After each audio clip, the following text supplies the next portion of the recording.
கற்பனையே, அந்த முதல் சந்திரனை சொந்தம் கொண்ட சுந்தரியே, சாமி கிட்ட சொல்லி வச்சு சேர்ந்தது இந்த செல்லக்கிளியே.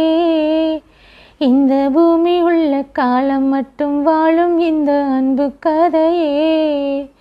முத்துமணியே, பட்டு துணியே, ரத்தினமும் முத்தினமும் சேர்ந்து வந்த சித்திரமே, சாமி கிட்ட சொல்லி வச்சு